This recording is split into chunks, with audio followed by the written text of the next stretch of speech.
I'm 24 years old. I'm telling a story, relax. Yeah, these products are amazing. I'm 24 years old. I find myself working in another call center because I had just had another entrepreneurial endeavor go bust. I had to make some money. And one day my manager, who I'd become really close with, says to me, hey, I want you to come sample a product for me.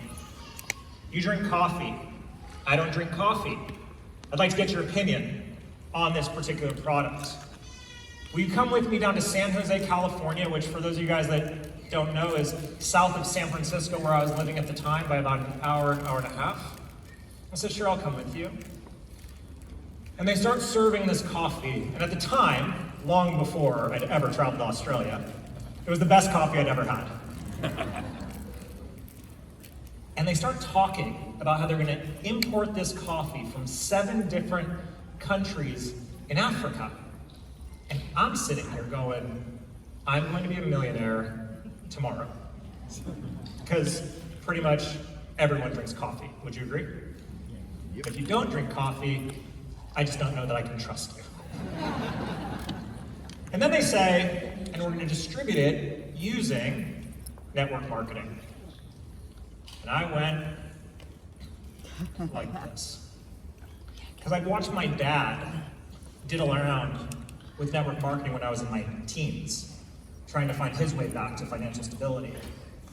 And what I equated network marketing with was rinky-dink products that weren't real, because the product he was distributing, imagine this, it was a bar of soap, and inside the bar of soap was a little plastic toy. And the idea was that after the kids had used the soap enough, they were left with this plastic toy. So I anchored in my mind, I created a story that network marketing products weren't legitimate. So a gentleman pulled me aside that day and he said, Zach, you have the potential to be one of the most powerful networkers I've ever met in my life. Go home and do your research on the network marketing profession. And if you truly understand what this is all about, and you still decide that's not for you, no big deal. We'll part as friends. Seems fair enough, yes? So I go home, I do my research. And I fell in love. I fell in love because I'm psychologically unemployable. It killed me being at that job. I was only there for like 3 months. The longest I've ever actually held the job is 6 months. I don't even like when my wife asks me to take out the trash on Sundays. I'm psychologically unemployable.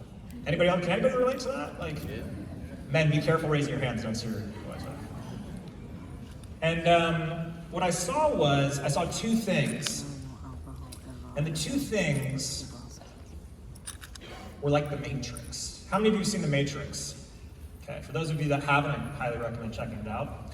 Well, there's a scene in the Matrix where Lawrence Fishburne's character, his name is Morpheus, he says to Keanu Reeves' character Neo, he says, listen, he says, if you take the red pill, you can stay in the Matrix, you can create whatever you want with your life.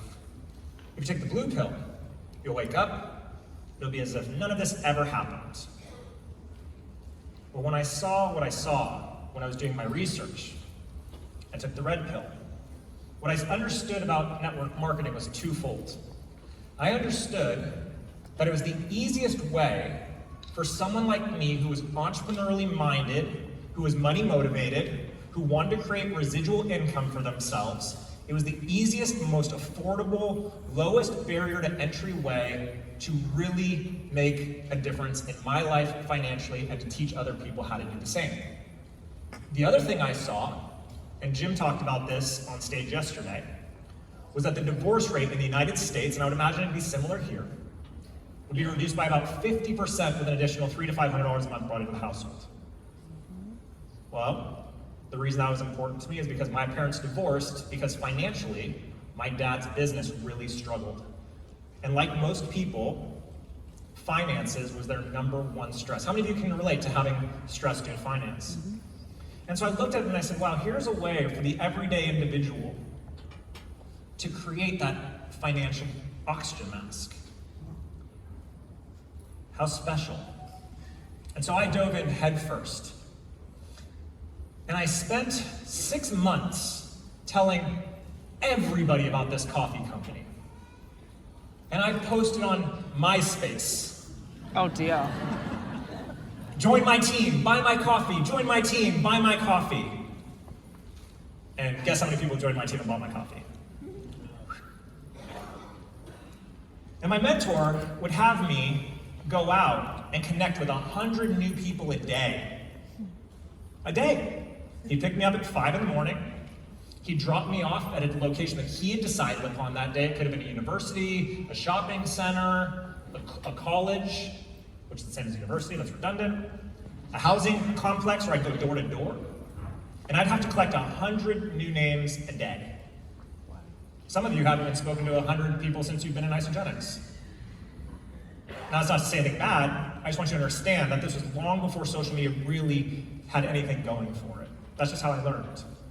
And 6 months in, our CEO took off with the money.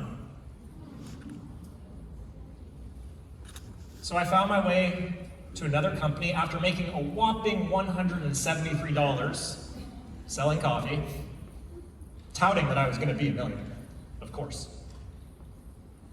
All my friends laughed at me. Everyone said, "Told you so." And then I found my way to another company. And this company, how much is the premium pack here? $570. It was a little bit more pricey to get into this company. It was $20,000 US. Well, at the time, struggling serial entrepreneur, and don't think that the term serial entrepreneur is sexy. Really what a serial entrepreneur is, we're called serial entrepreneurs because at certain points in our careers, all we can really afford to eat is cereal. Serial entrepreneur. I raised $20,000 because all I had in my bank account at the time was $300. And for the first 5 months, and this is now on 2 years since the coffee thing had started, I made no money. In the subsequent 8 months, I made just under $250,000. But I want you to hear the first part. For roughly the first 2.5 to 3 years of my network marketing career, my only profit was $173 in the coffee business. You guys get that? So I've learned some things along the way. So would it be okay if I shared with you today a couple of principles that I've learned from people far more intelligent than me? Some that I've kind of developed as I've gone as well. Would it be okay if I shared some of those things with you so you can build a long-term, sustainable, what's the word? Sustainable.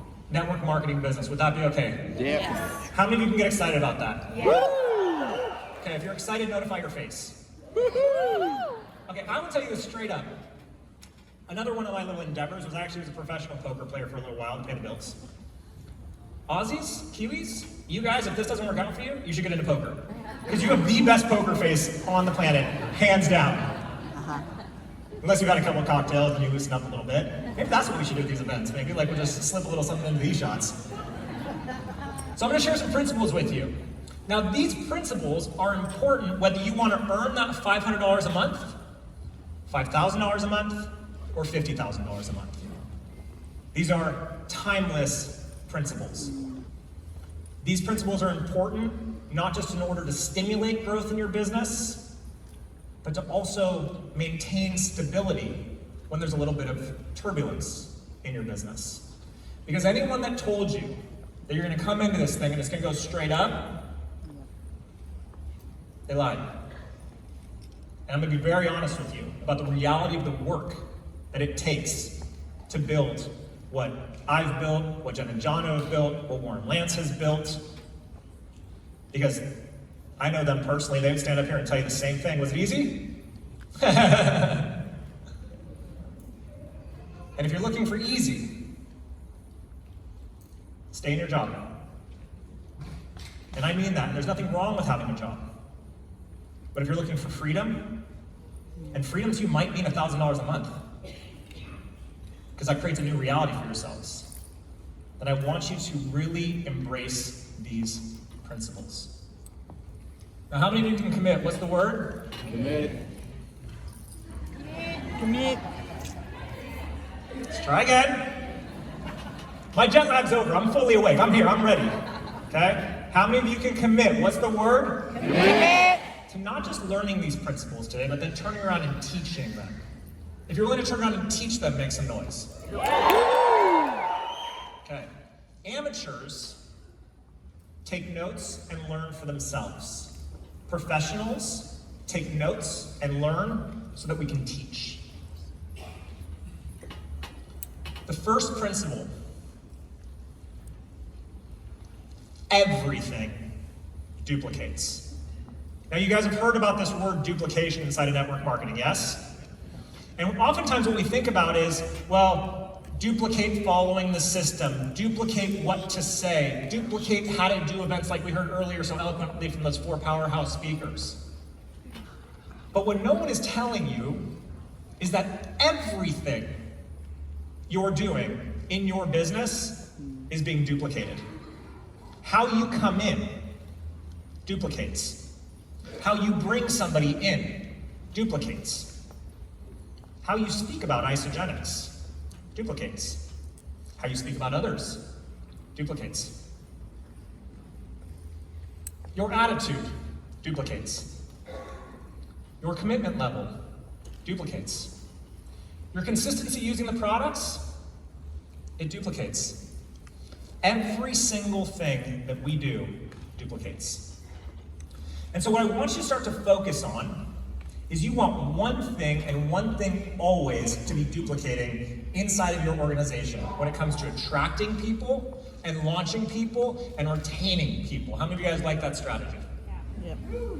The 4, oh, okay, now you're starting to get it a little bit. It's okay. The 4, is that a good angle? I just heard the clicking. My ear, they're big, I just can't hear everything, man. The 4 words that are the holy grail in network marketing. Say it after me. I can do that. I can do that. How many of you have enrolled people? They've had these amazing experiences, but for the love of God, you cannot get them to get on a team call, you can't get them to an event, and God forbid they tell anyone. How many of you guys have had that experience? Yep. Now, there's going to be a large percentage of people that never do that. 85% are isogenics numbers. But what if in your organization, which I would imagine reflects those same numbers, right? Jen and John, Warren, right? 85%, same for us. A little bit less for us, actually. What if you could drop that 85% to 80%? Would it make a difference in your business? Huge. What if you could drop it from 85% to 75%? 75% customers, 25% people sharing. Would that make a huge difference in everyone's businesses in this room?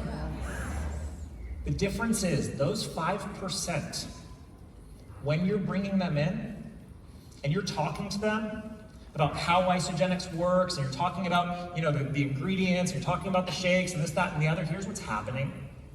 Consciously, they're looking at your process. Constantly, they're listening to what you're sharing with them, and they're saying, this sounds great.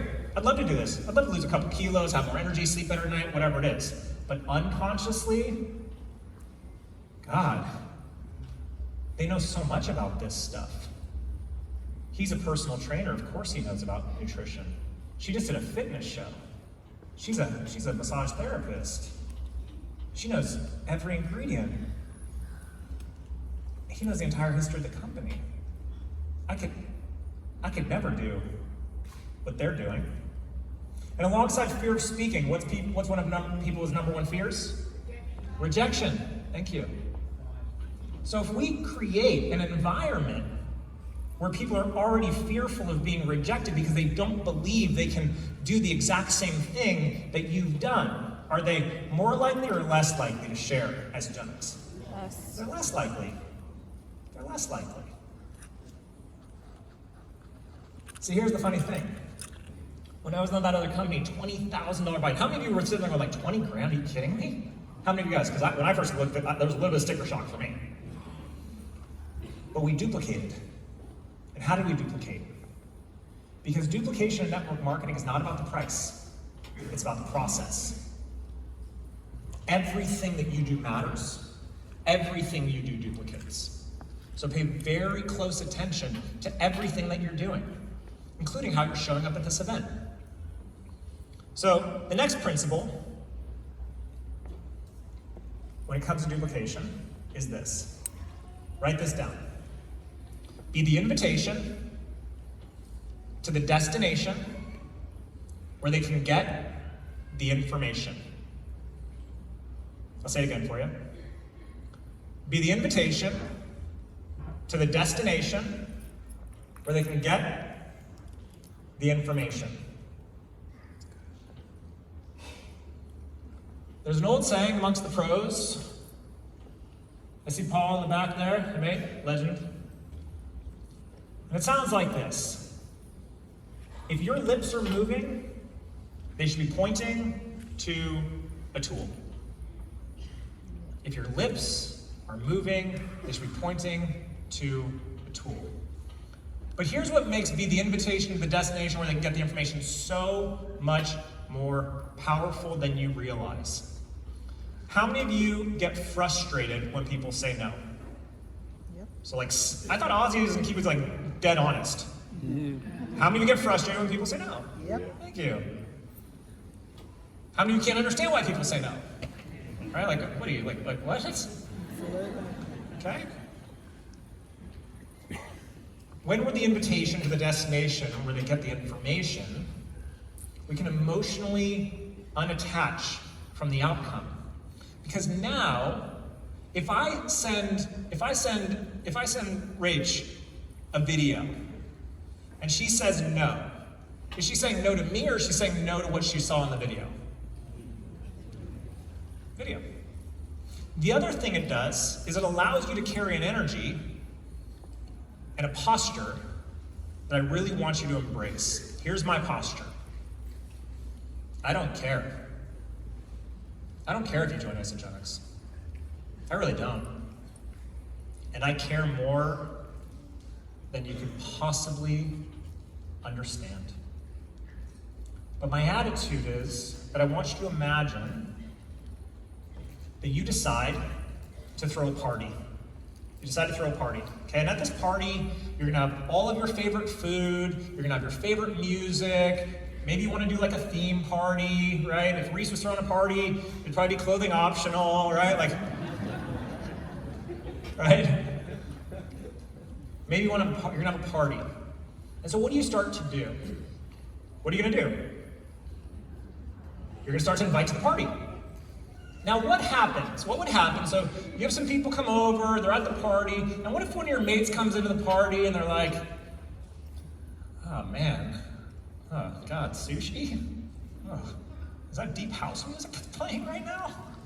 God, you know what? It's not for me. And they leave. What are you gonna do? You'd be like, hey DJ, stop the music, caterers, throw out the sushi, party's over. Is that what you would do? Would you berate them for leaving? Would you give them a hard time? Would you shame them? Would you make them feel stupid or dumb?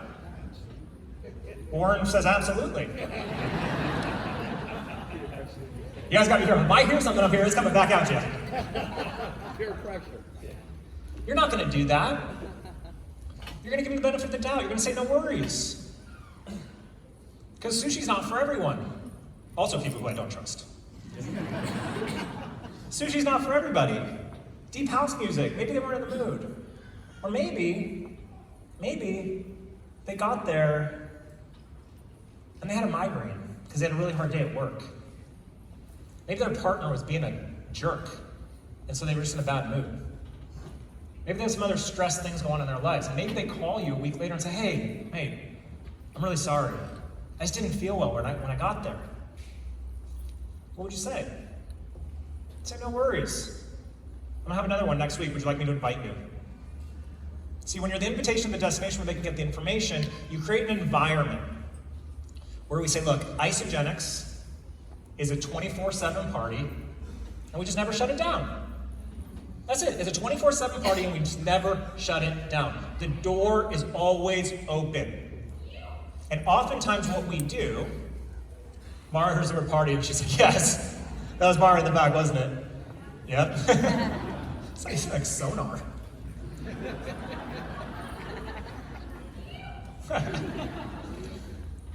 So when we create that environment where we're just constantly inviting and re-inviting and inviting and re-inviting, and we have compassion because all we're doing is being the invitation, do you think more people than less are likely to come back to us because there's no pressure? Because it's all good? Because maybe next time we'll do Mexican food instead of sushi? Now if they say no to Mexican, like cross them off the list, like that's it. Like, I mean, I'm tolerant, but like, come on. Okay? Now, this next one. First of all, let me just check in with you guys. Good or good? Yep. Good. Yeah? Good. How many of you already realize that you can make some adjustments just based on be the invitation of the destination where they get the information? Okay, thank you. And how many of you realize that you're not using the tools as much as you could be and should be? Thank you. Now this next one, this one's my favorite. This one is my favorite. How many of you have people on your team who say they want to do the business and then they really don't do anything? Got it? Let me just try something real quick. These two sections here, can you all of you, can you just raise your right arm? Right. All of you, right arm, yep. It's the same here in Oz. I know we drive differently, but it's the same, right? Okay, thank you. You can put them down. And these two sections over here, can you all raise your left arms? Left arms. All of you, please raise your left arms. Thank you, so I know that they work. Okay. So how many of you have people on your teams who you just get really frustrated by because they're just not doing anything and they say they want to do it, right? Or they do something that's completely counter to what you taught them how to do. Anybody have that experience? So you're trying to create this whole duplication thing, and yet no one's really doing what you want them to do. And you get frustrated, yeah. I know I used to. And so what I want you to do is I want you to start to learn how to become the GPS. To become the GPS. And just like the GPS in our cars, I want you to learn how to create an environment of being totally objective when it comes to the rate and speed at which people decide to build this business. And I want you to create an environment where people feel like it's safe to grow at their own speed. And I want you to understand that if somebody who you think has loads of potential isn't doing what you want them to be doing or you think that they could be doing, and all you're focused on is trying to get them to do what you think they should be doing, they're never going to do anything. And why? Because you're making it about. So I want you to be the GPS, and I want you to set up this conversation early on, because the other thing that being the GPS does is it creates an environment of accountability. Accountability. So here's what that conversation sounds like. I have this conversation with every single person that raises their hands and says they want to make money with isogenics. I have this conversation with everybody. Doesn't matter if they want to make $1,000 a month, $100,000 a year, $1 million. Does not matter. Okay? So, Rach, you were a nurse, right? Okay, you wanted out of nursing? Okay. So let's say I'm sitting down with Rachel, I'm gonna get her started, right? She's fired up, she wants to build a business. I'm gonna say, Rachel, listen. I just want you to imagine for a second that you've replaced your income as a nurse, you're traveling all around the world, you're making a 6-figure income, you're speaking on stages, you're impacting lives globally. I want you to imagine that. Can you see that? Say that.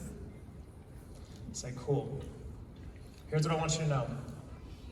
I want you to know, when that happens, listen to my language, when that happens, it's not going to be because of me. It's going to be because you were coachable, you're willing to build new habits, new skills, you're willing to invest in personal development, you're willing to come to the events, get on the team calls, you took the products consistently every day. And you're willing to stretch yourself in new ways that you currently don't even realize you're capable of. Now at the same time, Rach, This is not for everybody. What it takes is not for everybody. And so if this doesn't work out for you for whatever reason, I also want you to know that's also not going to be my responsibility. It's going to be because the opposite was true. You weren't willing to get on the calls, you didn't come to the events, you didn't take the products consistently, you weren't willing to invest in personal growth, you weren't willing to develop the skills, and you weren't willing to stretch yourself. So ultimately what I'm sharing with you, Rachel, is that your success or your quote unquote failure is up to you. Now, I'm gonna be right beside you every step of the way. And my job is to make you independent of me as quickly as possible so that you can fire me as your mentor and align with me as your partner. How does that sound? Fantastic. Yeah. Yeah. Very good. All right. Now, here's what I know, Rach. I know that in order for you to create what you want to create, you're going to experience some challenging times. You're going to experience some challenging times. You're going to face rejection. A lot of people are going to tell you no. You might have friends and family call you crazy. You might have people in your life who you thought were going to support you totally chop you off at the knees. You're going to have some dark moments. This is a journey. To get to where you want to go to master this might take you 5, 7, 10 years. Are you willing to do that? Yeah. She said, yeah. He said, and here's how I'm going to know when you're facing some of those challenging times. I'll know because you won't be calling me. You won't be asking any questions. You won't be on the team calls. You'll be making excuses about why you can't come to an event. Rach, when that happens, not if that happens, when that happens, how would you like for me to handle that? Would you like me to call you, text you, or leave you alone? Which do you prefer? What would you want? Call me. Okay, so just to be clear, when you're experiencing those wall-kicking moments, I have your permission to call you and remind you of why you started. I'm just gonna pause real quick so I can train you as trainers, is that okay? Yep. Do you guys see what I'm doing? I'm setting up independence right away. I'm empowering her to understand that she is the creator of her reality and she is the creator of her success. I'm bridging the gap to help her understand I'm gonna be there as long as she needs me to be there, but I'm not gonna drag her. I'm also letting her know that in no way, shape, or form am I ever interested in being above her for an extended period of time. I'm interested in raising her up to walk alongside me as quickly as possible. The next thing that I'm doing is I'm creating the ability to have complete permission to hold up a mirror for her when things get challenging.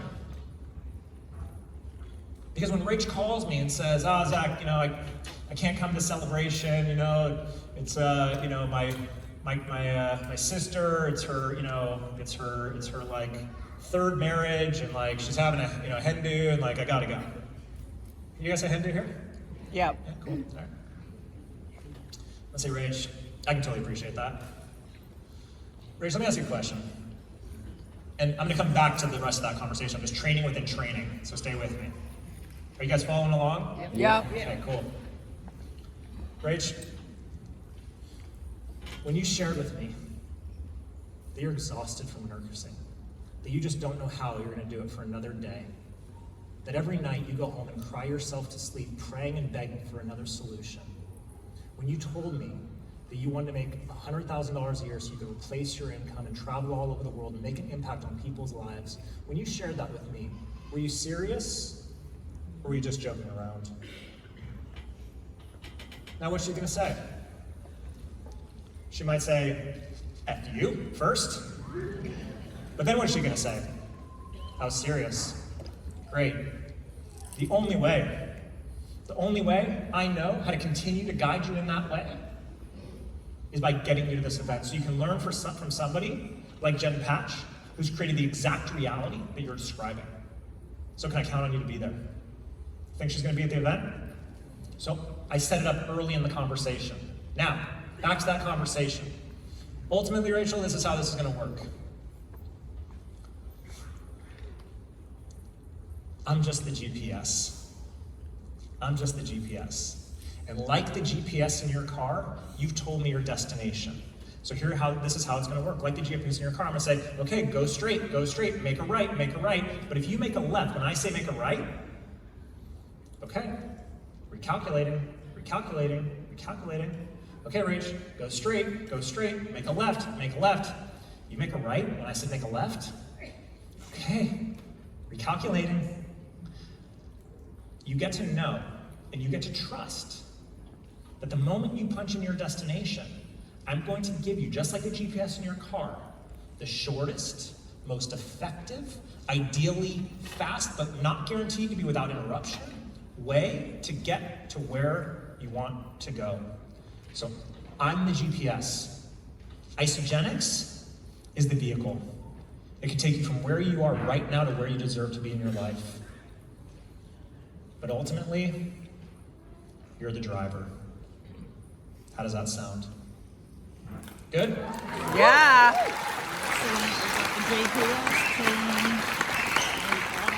And so now what happens? Rachel calls me, 2 months in, 3 months in. Hey, these guys are doing blah, blah, blah, blah, blah. Rachel, you following the system? Are you using the templates? Well, no, it doesn't really sound authentic, blah, blah, blah, blah. Cool, I'm just the GPS. It's your business. I'm just the GPS. And I'm objective in that way. Because I'm always empowering and I'm never enabling. Keep that in mind. I'm always empowering, never enabling. There's a very, very famous biblical little proverb, right? If you give a person a fish, they'll eat for a day. If you teach a person to fish, they'll eat for a lifetime. So you've always got to be asking yourself the question, as the GPS, am I giving them a fish right now, or am I teaching them to fish right now? And you've got to be vigilant in your ability to be a GPS. For example, how many of you have customers that come to you, and it goes for customers and or quote unquote business builders, that's a whole other conversation. How many of customers that'll come to you, or team members that'll come to you, and team members will come to you like, hey, is there a double PIB on blah, blah, blah, blah, blah pack, right? You guys have things like that? How many of you answer their question right away? No. Be honest. Are you giving them a fish, or are you teaching them a fish? Hey, how does the new executive lifestyle bonus work? Oh, it's $750 a month, blah, blah, blah, blah. Are you giving them a fish, or are you teaching them a fish? You're giving. Instead, be the GPS. That's a great question. Have you looked in the back office yet? No, I haven't. Great. Go check out the flyer. Let me know what you find out.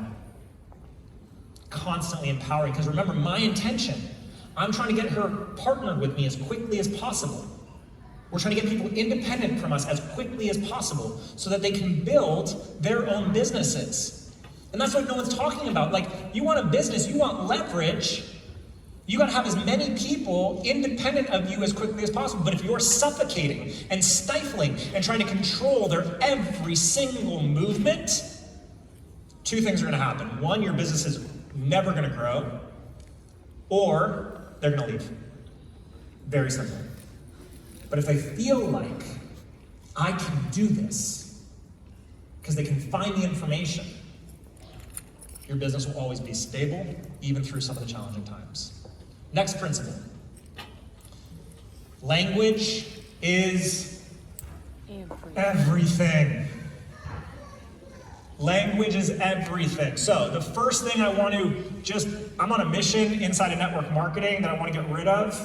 And I know it's hard because we're programmed this way, and it's totally cool. No upline, no downline. No upline, no downline. And here's why. If you're in my downline, how does that make you feel? Below me. So I just want you to make a slight switch. Organization, team. No more signing people up. We sign up at the gym. Right? No more signing people up, we enroll. Because enrollment is into something greater. Enrollment is into a possibility. Is that helpful? Always speak as if it's already happened.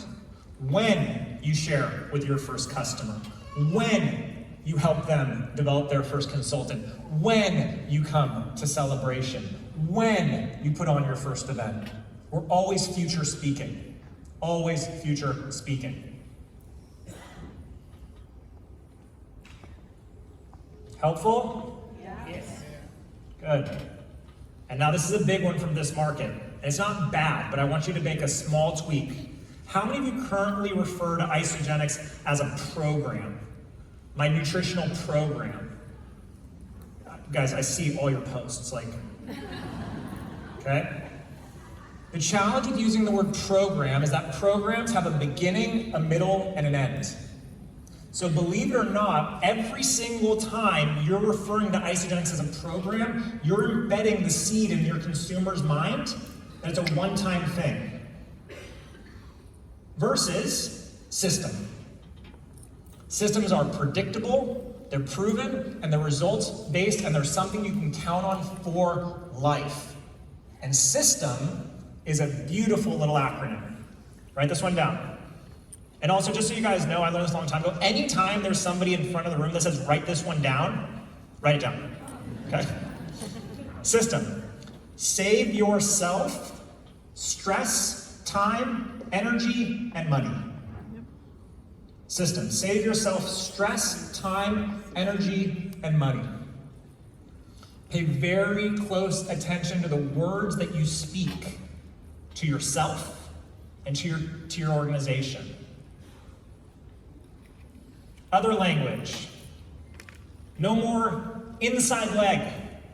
No more weak leg. We all build two legs. You have a team leg and you have a personal leg. That's it. Because what's not okay is you thinking that you don't have equal opportunity based on where you're currently in the tree. Because I can tell you story after story after story after story of people in this company, including Peter Kelly, who was on the quote unquote inside of an inside leg. And it's just, you know, it's so funny, like, I can't do it. I can't do it. I want to, but I can't do it. I know we're not, like, so close, like, I can't do it. Okay. First of all, I'm convicted in my values, so thank you for peer pressuring me, and Good on you. that doesn't mean it's wrong. Behind, you know, some of the friends here will tell you, like, I have no problem. It's just, you know. You're not doing it. You know, not here, not on stage, not for me. Nothing wrong with it, not for me. Okay. The next one, mind your business. Now, this isn't what you might think it is, but this is more about business etiquette. How are you showing up in your business? How are you behaving? When you come to an event, are you on time or are you early? What's the standard that you're setting? When you do an in-home, where you actually go to an in-home, are you sitting there scrolling on Instagram? Or are you actually taking notes? Even if you've seen the presentation 100 times, sit there on the edge of your seats and take notes. Here, guys, something epic is happening right now. Jen and Jono and Warren Lance are all sitting here right now, modeling for you exactly what I'm talking about. They have made millions of dollars cumulatively. Millions together. And yet here they are, notes in hand. They're not on their phones, they're paying attention. One, because they believe, I'm not really fooled, that they can learn some stuff from me. But they also understand that they're modeling the behavior of what success looks like at all times. From now on, here's the level of accountability I want you to hold yourself to when it comes to minding your own business in this principle. I want you to imagine that there is a 24-hour film crew following you around, and your prospects and your team can see every choice that you make. And remember, what was the first principle? Everything duplicates. So if you get to an event and you're on your phone and you're scrolling, what message is that sending to your team? Yep. That it's okay. And what else is it saying? That's not that important. So if you're not listening, why should I be listening? And how selfish of us. Because it takes one thing, one nugget, one moment for someone to get inspired to want to take radical action in their lives. Next principle. In network marketing, there are two types of leaders. There are microwave leaders, and there are slow cooker leaders. I had to ask, we say crock pot, you guys say slow cooker, yeah? Okay. It's so funny, different countries say different things. Microwave, it's what it sounds like. Let's just throw them in, let's zap them. If they come out and they kill it, great. If not, they're dead to me.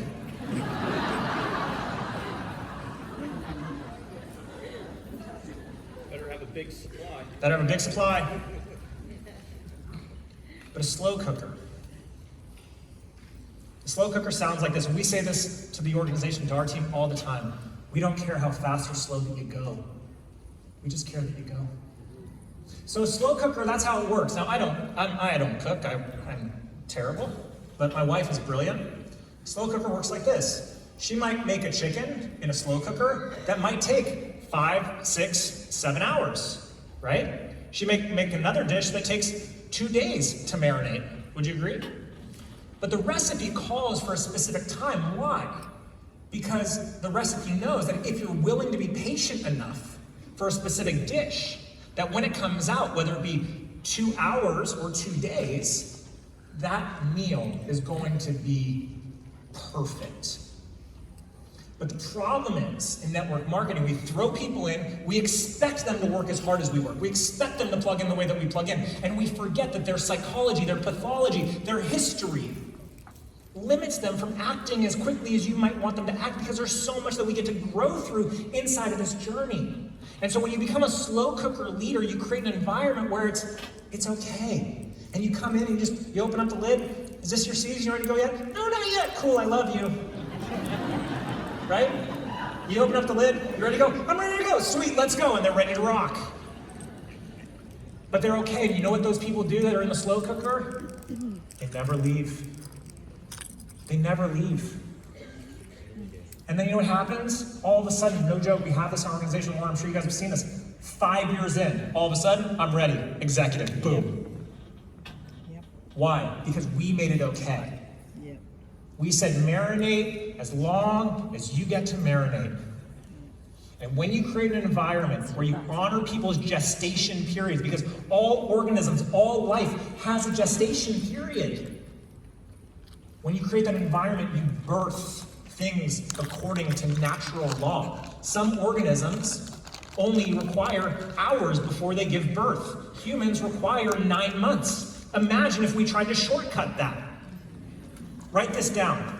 Shortcuts lead to long, hard falls. Okay, this next one's a big one.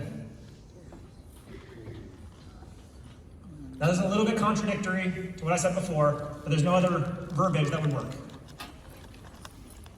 Your organization is a very, very fertile field, and it will absorb whatever you put into it.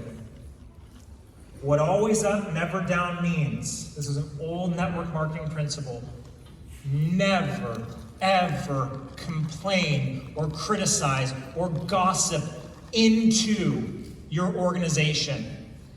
Repeat after me. Never. Ever. You got, okay, clearly you got to get this one. We got this. How many of you are interested in protecting the legacy of this company? Yeah. Never, never, never, never sow seeds of criticism or complaints into your organization. Never. Because you will create cancer. If you have a problem, go to somebody who has more experience than you. And I don't care if it's your best friend who you've enrolled that's inside your organization. I don't care. Never do it. Because you'll create toxicity. And what does cancer do? It spreads. And do you want a healthy organization or a sick organization? There's a difference between community and culture. There's lots of communities in the world. They're not all healthy cultures. Right? People come for the communities, what we heard. They stay for the culture of a value system. The other one No gossip. Keep this very close in mind. If someone gossips to you, it's only a matter of time before they gossip about you. If someone's gossiping to you, shut it down. And my favorite way to shut it down? Oh, it's really fascinating. I'm actually talking to that person a little bit later today. Can I quote you on that? Done. The last one, because it looks like I'm out of time. I would love to keep going. The most important one, you gotta enroll them in letting me keep going again. It's not about you. It's the most important one. It's not about you. We want it to be about us, but it's not about you. And even if you're struggling financially right now and you're looking for an oxygen mask, and I get that, because I've been there multiple times, find a way to make it about other people. Find a way to serve people. Find a way to give to people. Here's what I know for sure. When you're paralyzed by fear, when you're scared of rejection, when you're doubting yourself, when you're not taking action, you're making it about you. And I just want you to ask yourself the question, where would you be in your life today had somebody not had the courage to stop making it about themselves and make it about you so you could get introduced to this incredible company? The one last thing I'll share with you, and then I'm going to hop off, because again, I apologize for going over. My Aussie Kiwi family, the moment you stop believing the BS lies that you're telling yourself is the moment you can be, do, and have everything that you've ever desired.